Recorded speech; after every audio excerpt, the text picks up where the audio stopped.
Hey, welcome to the Summit Host Hangout podcast where you'll learn how to plan, strategize, and launch your profitable online summit. No influencer status necessary. I'm your host, Krista from Summit in a Box, and we're currently in a series about planning your summit. Today in episode 29, we're breaking that down to chat about how long it actually takes to plan a summit. So we're going to cover creating a realistic timeline, and then I'll give you a general look at what my timeline looks like. But before we dive in, I have a freebie for you that is the perfect fit if you're interested in this episode, my free virtual summit prep timeline and timeline calculator. In it, you can see the amount of time I recommend setting aside for a summit, my top tips, a look at the big picture tasks, and even a timeline calculator to make sure you plan everything right the first time. Get the virtual summit prep timeline by going to summithosthangout.com/timeline. A question I get asked all the time is, how long does it take to plan an online summit? And I've planned several summits in my day, and I always try to think back to that first one when I'm answering this question, because you'll find that after the first one, it gets a whole lot easier. But I do want to give a little PSA before we get started, and that is planning an online summit is going to really vary from person to person and from business to business. I'm going to give you a recap of my experience and my advice to get you started, but please keep your own tendencies and the way you like to tackle big projects. Keep that in mind so that you can tweak this to fit for you. But the first thing I want to mention is how important it is to create a realistic timeline. And there are so many people that I see coming up with the idea to host a summit and they want to put it out later that month. And I very strongly urge you, if you're that kind of person, I'm that kind of person too, but if that's you, when you decide you want to host a summit, please give yourself a minimum of 90 days.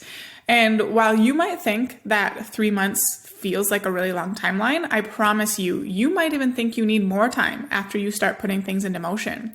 When you sit down with the calendar and consider everything that goes into a summit, 90 days is a really fast turnaround. It's doable, but you will have to stay strong to your timeline and due dates to make it happen. And I want you to consider those 90 days, not all of it is about you doing the work. Some of it is about giving your speakers plenty of time to make their presentations. Some of it is about, the 3-week promotion period. There are things that go into those 90 days that's not necessarily you at your desk cranking out all kinds of work.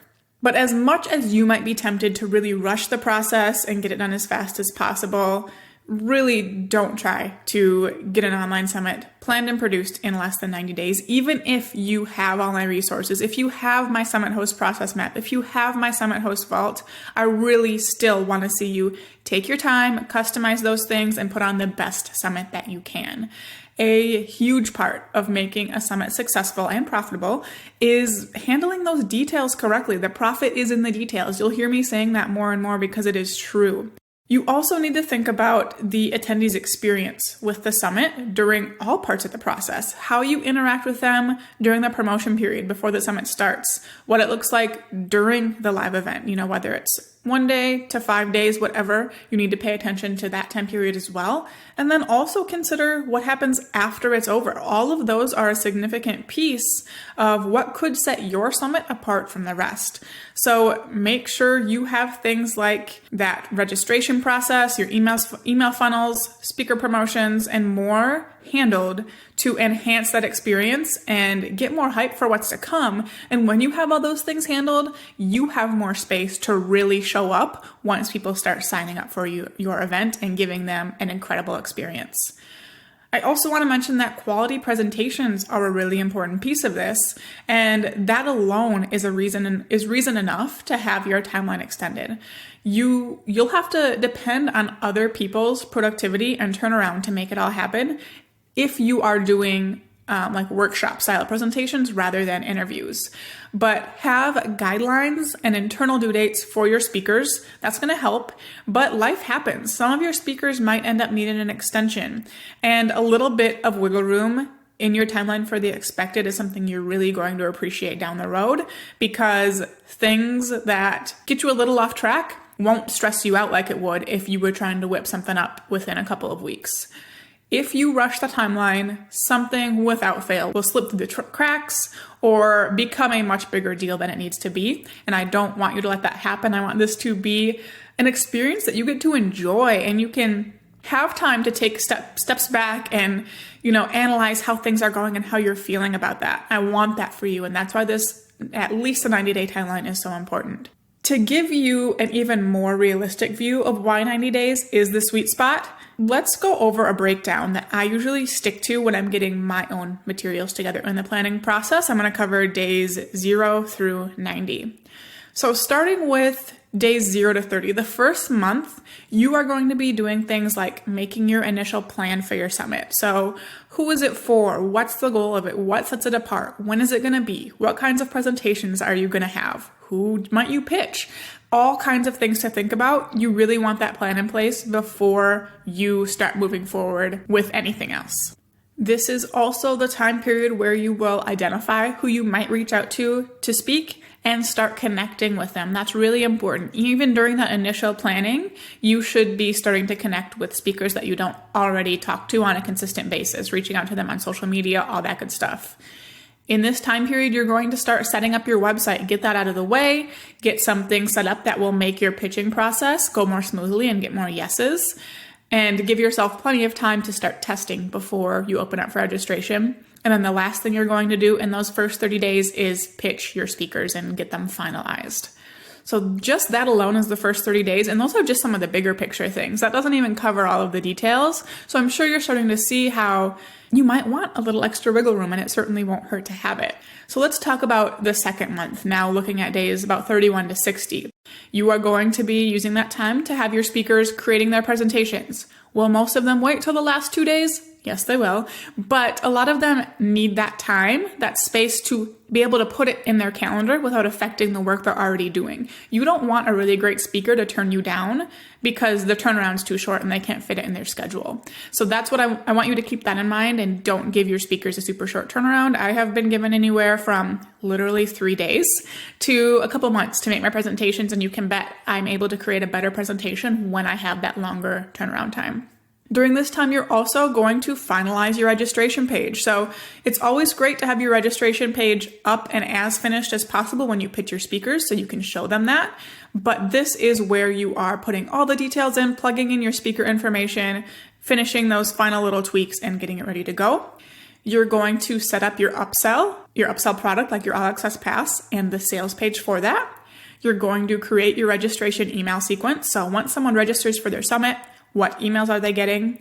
And you're going to create that promotion and engagement plan and all of the resources that you and your speakers and affiliates need for that. So how are you going to get people signed up for your summit? What scripts and swipe copy and graphics do your speakers and affiliates need? All of that goes in this time period. And then the final 30 days is really where things start picking up. You're going to start with testing. Please don't skip this step. Always test what it looks like to sign up for your summit, get all your emails, use that to proofread them again, see what it looks like to purchase your All Access Pass, whether it's a fast action offer or a regular priced offer. Make sure your presentation pages will go live at the right time and be taken down at the correct time. You want to test absolutely everything about the process so that you're the one that catches any glitches and not your attendees. During this time period, you're also going to collect your speakers' material. So if you are doing workshop sessions, that kind of thing where they're preparing a presentation, you're going to be getting that from them, and you're allowing them plenty of time to be late. I always collect my speaker presentations 3 weeks before my summit starts, and there are always people sending me their presentations a week before the summit starts. Always a couple that, not necessarily because they were slacking or anything, but because something unexpected came up for their business or their family and they need that extra time. And I'm so happy that my schedule allows for that, so I don't have to remove them from the summit completely. I just have to be a little patient and offer them a little extra support. In this time period, you're also going to do your summit promotion, announce it, and get those people signing up. I like to give myself 2.5 to 3 weeks to promote, and then my speakers get 2 weeks to promote. I start promoting first for 2 reasons. One, so I can capitalize on my own audience and not be paying affiliate payouts for people that are on my email list. And 2 is for more testing. I would rather have my audience catch any issues in the registration process instead of some of my speakers' audience members. So that's an important part of this as well that I always like to put into place. During these last 30 days, you're going to create the speaker presentation pages. So as your speakers send in their submissions, you're going to load them up on the website and get them ready to go. And then, of course, you're kicking off that live event. I know that was a lot of information. This will all be laid out in the show notes for you. And it's even more detailed in the virtual summit prep timeline I mentioned at summithosthangout.com/timeline, or you can get absolutely all of my tasks, over 340 tasks in my Summit Host process map. All of that will be linked for you in the show notes if you want an even closer look at what it looks like. But my action steps for you today are really just to not rush this timeline. I want you right now to pick a date that you would like your summit to launch. If it is at least 90 days away, you're good. Your action step, you can check that off. If it is not, or if you are a type of person who likes to have a little more wiggle room in your schedule, please push that due date off a little bit and give yourself that space to really put on an incredible event. And while I totally understand you don't want things to take forever to finish, it is worth taking your time for a quality event rather than rushing it and putting on this subpar summit that no one is impressed with. The more time you invest in things, the better return you'll see when everything is said and done, and the more likely you'll be to be absolutely thrilled with the results you got. Thank you so much for tuning in to this episode. For show notes and resources mentioned, head to summithosthangout.com/029. In the next episode, we'll be chatting with the absolutely incredible Ashley Gartland to go over how to make time for a summit in an already full business. So be sure to tune in for that. I know that's something a lot of us struggle with. Giving yourself the right amount of time to plan and launch your summit is absolutely vital to creating a successful event rather than one that looks thrown together. And as you probably realized with today's episode, timing is absolutely everything. With my free virtual summit prep timeline, you can see the amount of time I recommend setting aside for a summit, my top tips, a look at the big picture tasks, and even a timeline calculator to make sure you plan everything right the first time. Get the virtual summit prep timeline by going to summithosthangout.com/timeline. Now go out and take action to plan, strategize, and launch your profitable